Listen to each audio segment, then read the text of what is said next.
Hey, what's up, ladies and gentlemen? Welcome back to another amazing episode of Echo Daily. And in this week's episode, guys, we're going to talk about toxic relationships bana. Woo! Hizi ni vitu tumekuwa tukitaka kusikia. So guys, before we get started on the video, manze, YouTube is telling us that 85% of you guys who are watching these videos are not yet subscribed bana. Come on guys, subscribe. Road to 100,000 subscribers. So in this week's episode, guys, we're having Kezia, we're having Mashai, we're having Tave, we are having Gazelle and Linda. And Juliza iswali maze, is rape real in a relationship? What are the top 3 reasons couples fight bana? Who are more toxic? Is it the guys or the babes bana? Subscribe. Ooh, video in 3, 2, 1. Let's go. Are you ready? Yeah. Hello guys, my name is Kezia Kibe. I'm an actress, a singer. I also dance, yeah. Hello, ladies and gentlemen. My name is Junior Mashai Sozuri. I'm a student at the University of Nairobi. I am a singer. I am a songwriter. I am an actor. Yes, that is me. And I'm here today, Mashai and KIMUTAI. Oh, hi. My name is Achieng Odindo. I'm an artist. Yeah, I do string art. I love comedy. Hey guys, what's popping on? This is Tave right here. I'm a musician. I'm here to represent music and to represent myself, So let's do this. Tave is my name. Hi guys, my name's Linda, and you can follow me on my IG account at Princess Kayla. Yeah, IG, Twitter, Facebook. Yeah. Hey, what's up guys? Welcome back to the amazing episode. Mimi naomba KIMUTAI254 and make sure you subscribe. Road to 100,000 subscribers. Ama itafikaje bana? Wewe. Toxic relationships, by the way, are real. You would know you're in a toxic relationship when you find that most of the time you are drained. You are the one reaching out to your partner, checking, calling, texting. You're the one reaching out. It is tiring. We also need to find that one person who can reach out. Hey babe, niaje? You meet halfway. Number one, when every time I'm really asked for money, when I say one thing about relationship, money is not everything, And at the moment, every time we're speaking with my girlfriend, but just asking me about money, I know that's not a relationship. That's just after money. So for me, I prefer just being somewhere that I'm real with myself. I'm someone who can also support me. Not me all the time. I'm just supporting her or supporting his business or something. She should support me too. So for me, I prefer someone who can support me and someone who can believe to me the same I can do the same to her. Now, how do you know you're in a toxic relationship? Number 1, hodem ameanza kukudanganya. Number 2, kuna mistreatments, like unajua kama haupikiwi food manze. Umetoka job umehustle haupikiwi food manze. Hiyo ni toxic relationship. When the relationship is so violent, a man is beating you up, maybe he's doing something that you don't want, or maybe he's doing something that you already discussed. As a man, you are the breadwinner of the family, so you have to provide all. One thing about toxic relationships is that they are always draining. Like una feel ni kama hauko wewe. So you'll know you're in a toxic relationship if you feel you are not who you used to be. Something about you has changed, and not positively, negatively. You've lost some part of you. For example, ulikuanga mtu joyful, you are happy, full of positive energy, and then all of a sudden, while in that relationship, your relationship imekusumbua, umeanza kukonda, umeanza kuwa sad, If you feel like your terms, if you feel like you're not being appreciated enough, and if you feel like the terms are against you, then you know that you're in a toxic relationship. I think that is basically how you would know. Personally, that is how I would know I'm in a toxic relationship. For me, I can feel it if toxic whenever every time just speaking, she doesn't have time for me. She can't call me. The only one who just every time I'm the only one who calls her. I'm the only one who texts her every time. So I prefer someone that we do equal. We do 50-50. This day I call you, tomorrow you call me. In the morning I call you good morning, you can tell me something or something of the sort. So whenever we are not communicating very well, I really know that I'm in a toxic relationship, and I prefer moving out and looking for someone else. Number 3, mnaenda mashere and you're seeing her spending more time with other men. You need disrespect kwako mse, which is the very most basic thing ya relationship zote. Ukiona hiyo kama kuna hiyo disrespect to hiyo relationship imekuwa toxic. Okay? So number 1, haupikui food, unajua ameenda ile silent treatment akupikia afanye. So hizo ni number 2, ni hiyo disrespect. Why she spending more time with other guys. And number 3, ako pale jikoni. Kila time ana sharpen kisu unasikia wewe chunga wewe. Transformer inaenda bana. Secondly, you know you're in a toxic relationship kama imeanza kuwa violent, if you guys start having fights, physical fights, anakupiga unampiga, na violence, domestic violence doesn't happen for men on si wanaume tu wanachapa madem, pia wanawake they also beat men. So if it gets to a point you guys have started being physical, then you're in a toxic one. The last one, inconsistent communication. You don't understand each other anymore when you communicate. For example, maybe you are trying to solve an issue but each one of you wants to win. You see, that's something else. Well, I wouldn't go with a side. I believe like anyone can be toxic. Oh my goodness, as a guy, I have to, of course, I got you boys, but down, I got you. So I think it's the babes. The babes are very toxic nowadays because they tend to, give the ass, per se, for lack of a better word. So yeah, I mean, the babes are always, they want to make us look, even when they're wrong, they want us to apologize. What do you mean? What is that? Nah. So they're always toxic. I wouldn't lean to one side, though nowadays from my experience, I get young girls who look up to me because I'm married, I'm a mom of 2, so they feel like they can share some things. And ladies are more toxic because nowadays you find that they are not really seriously looking for someone to be with.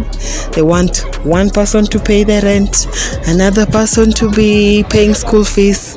We are in the relationship for wrong reasons. Hapo kuna mtu huwa anaumia. But then again, guys are also toxic. You find that he's dating one chick, and cause we've also portrayed that we are not trustworthy, we are not loyal, he won't stick to this one.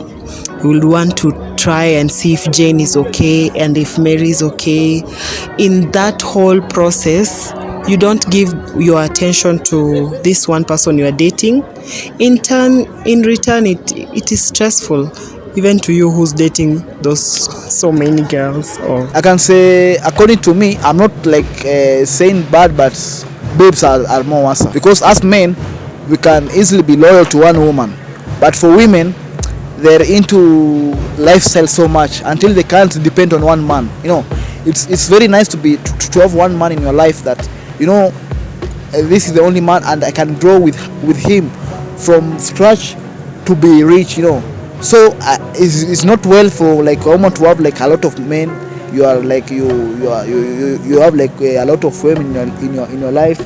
You have someone that who can pay your rent, someone who can pay this. You have a lot of people in your life, and that is very toxic. So according to me, I can say women are more worse than men, because as men you can depend on one woman, but for women they like a lot of things, so they can't depend on one person. Babes are more toxic than guys. Why am I saying this? Babes maze wanafanya vitu fishy because unaweza pata anacheza machali watano the same time she's trying to hold on to the boyfriend. Unapata huyu anatuma ya food, huyu anatuma ya fare, huyu anatuma ya rent, huyu anatuma ya pizza.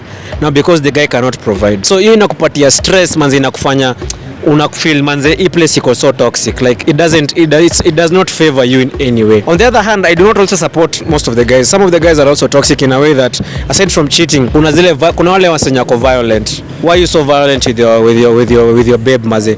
Unampiga, unamfanya hizo, like being violent in any way. But in most cases just mimi naona tu ni madem, especially madem wenye wako between 20 na 28. Hao ni stima moto ya kuchezea mbali. When the man is beating you up, okay, you married this guy, he was nice at the beginning, but as time goes by, the man starts like beating you up. Kitu tu kidogo ashaanza kugonga. Number one, it's about money. That's the number one, because money is everything. Everything is done with money. Number one, my girlfriend can tell me that like, Tavi, I want this or this or this. But for me, I'll see, since I don't have money, she'll feel like I'm not loving her, or I'm not respecting her, or I've not respected his idea or something of the sort. So money is number one thing. Number two is communication, because number one, whenever we are not communicating well, whenever I'm not speaking to my girlfriend like the way she should be done, she will feel like I'm not interested with her, or I have someone else. So the moment we are not communicating, it will make the relationship die. Number three, we have commitment. The moment I'm not committed to my woman, I'm not putting her the first priority, she will feel like she is not important to me. So those three things are the main thing that they mostly kill most relationships. Top 3 reasons. Number 1, money. Money. Number 2, trust. Number 3, kunyima mtu bana, kumnyima mtu bana. Why are you nyimaring us bana? Hizo ni reasons zenye hata wase upigana. But unajua like ukiwezi pigisha mwanaume dry spell mwezi mzima bana. Hiyo mtakosana bana. You know, those are some of the things man. Mimi naona hizo ni top 3. Money, trust. Na mbona unaninyima? Unajua why? Anyway, lack of good communication which leads to misunderstanding. For example, maybe kijana ameenda out and then he comes back drunk, blah blah blah, but them akimuuliza he doesn't want to ask kujibu swali ama he doesn't want to communicate well, so the girl on the other side anaenda kuassume vitu zenye haziko, which will lead to an argument. First of all, when there is lack of respect, you know, when someone respects you, as in you can do a lot of things. Number 2, trust. Actually, that should be number 1, trust. Yeah, trust. You don't trust one another because when you trust one another, the relationship can go further. And that is the reason why you are with someone. If you don't trust someone, why are you with him or her? Okay, number 3, let me say loyalty. When someone is not loyal, the man cheats and the woman finds out, or vice versa. I think top 3 reasons why couples fight. The number 1 thing that people actually underrate is sex. For real. If you guys don't talk about sex and your sexual life before you guys just get into a marriage or a relationship, then you're gonna struggle. And then number 2, I think it's money, financial situations and financial constraints and everything. And then the third one would be comparison. Yeah, I think The top 3 reasons couples fight. Well, I would use my situation, my relationship as an example. Reason number 1, trust is always an issue. Trust is always an issue. Okay, you'd find that when we go out with my husband, we're out there dancing. Everyone wants to dance with a different partner. My guy usually lets me be. He knows this is my wife, She knows her boundaries, so whoever comes up to her, she'll know how to handle. But at times, after 2 or 3 drinks, you find that you forget yourself, and now that brings an issue because umevunja your trust. He trusted you, and then another reason is miscommunication. Yeah, if there's anything bothering, any pending issue, we should talk and iron it out. But you find that since I'm annoyed, I'm angry, I'm caught in the moment, tempers everywhere, I won't talk about it. I'll harbor some grudge, of which when he comes to talk to me, I've already blocked. It will bring so many issues. So communication is one of the things. 2, finances too. Kwa relationship mkikosa pesa, it leads to inaitwaje matharao. Yeah, mostly matharao.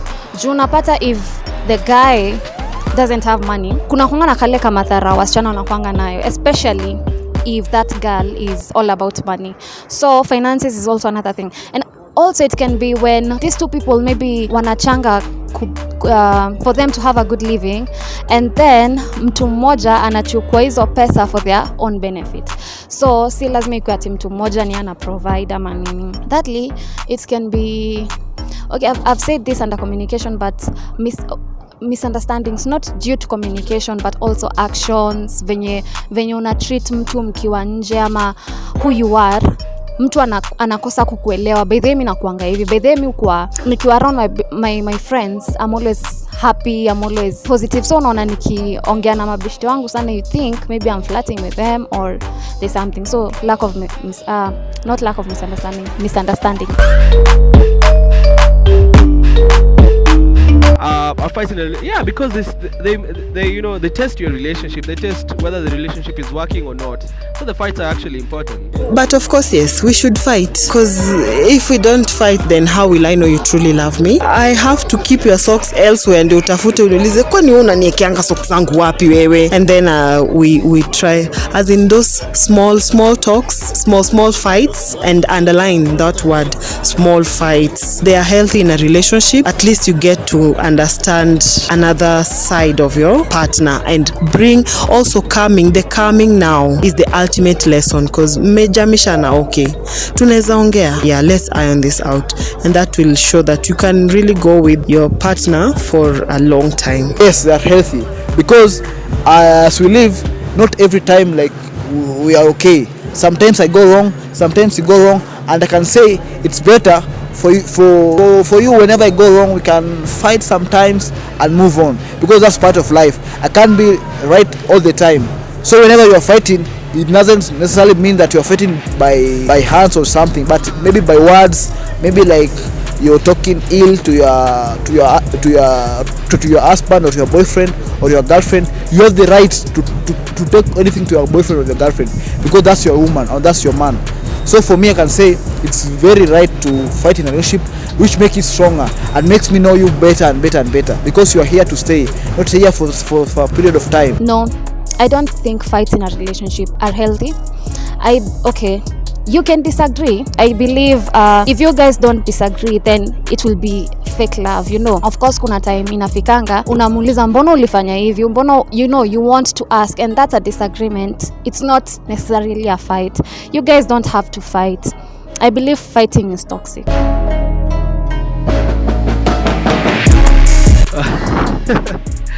Oh my goodness, that's quite a question. How do you discipline your partner when you're having an argument? I think for me, would say I wouldn't give her as much time as I usually give her, and I think as well I wouldn't I would entertain it.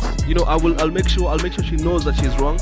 I'll make sure she knows and she understands and she accepts that she's wrong. Yes, I think that is how I discipline my partner, probably, or I would discipline my partner since I'm single. Number one is silence, which is very bad, but I use it at times, because if I'm not the one who was wronged, or if I didn't do that mistake, yeah, I would keep silent to see if he would approach me and tell me, hey, what's up? Yeah, I just want that car attention. So I use silence mostly. Number two is sex, though in the Bible is not allowed. You just say for like a whole week, me, I don't want to be with you. I'll be facing the wall. But then you see this guy and you make sure you have that nice costume at night. You have that nice costume at night, but then, hey, I'm facing the wall. You should have done this for me. We had discussed we were to do this, and then I'm not okay. But for me, I think it's healthy, because he will come to a point and realize, okay, for us to have this intimate relationship, we should be on the same level. She should be happy, I should be happy, so that we can be together. I use sex as a punishment, because now he'll come down to my level and ibembeleze, and then can settle it out. Number one, I can say sometimes silent. Personally, I am a very silent person. When I'm bored with someone or my girlfriend or someone of the sort, I just go silent, because I feel like silence make it better for me. So for me, I prefer being silent and giving her time to maybe to think about his life or something of the sort. Then later we can come back whenever she has settled, and we can now settle our disputes, our everything. So I prefer just going silent by myself. They are very healthy. Fights are very healthy. Inakusaidia kujua limits za huyo partner wako, inakusaidia kujua temper, inakusaidia kujua, najua kama nakutusingi. Najua by the way, we really hate matusi, lakini wakati mnapigana ndio mtajua kama huyo mse wako kweli ako na matusi za. So those fights are very helpful. And also as well, after coming out from a fight, you even become closer. You even become closer and tighter, because hata ukiangalia vile mnapigana na ma siblings wako, unajua after fighting with your sister or even your brothers, kuna venye mnakosana tu siku mbili, siku ya tatu mmeshakuwa fit. They are really helpful. Yeah, they are healthy. There are so many reasons why people fight. First of all, maybe it's cheating, or maybe, we women, we are somehow, let me say, we are jealous. I understand there are so many men who are jealous, but we are the most jealous. Now, when a woman is jealous, maybe there's some boundaries he wants you to make as a man, and you don't keep them. Well, that's a tough one. I actually don't know. I don't know. Maybe, I don't know if this is disciplining, but sometimes I just go silent, and sometimes not necessarily to discipline him. It's just okay, maybe pia ni kumdiscipline because I want him to feel that thingy juu maybe amenikosea. So yeah, maybe that could be one way. Yeah. Number one, kwanza na feature heels zake zote na mabags. Tit for tat. Nacheza pranks. Ile time amekasirika na mimi nakuja naunga tu namweka kwa unga kwa uso. Pa! Hii makasiriko, hivi ndo discipliniana manze. Pranks are really good to get rid of that anger. Unaona? Amekuja hivi msee, kama ni mimi napenda kuwatch sports na ukuja unifichie remote, unaona? Kama ni kompi yangu umengoa power cable umeenda nayo, kama ni kamera naitafuta na sipati kamera. Those small things are best ways on how to discipline your partner.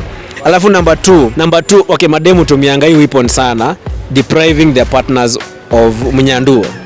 Kwa nini hatunyanduo yani? So those are some of the weapons zenye wase wengi hutumia. So yeah, those are things I can think of. That is how you can discipline your partner very well. Lakini kwa machali, hakuna dates, usimpeleke date, usimnunulie viatu, ucheze pranks na yeye kweli na zile pranks serious. Ile nyingine za mfanya hata kupigana na wewe. Ndio hiyo vita yote na chuki yote nyako nayo kwako itoke. What you mean is that we are arguing and then what can I do to make it stop? You know, we are in African country. I've seen it in movies, I've never seen it real. They kiss. You can practice that. I don't know whether it will work out.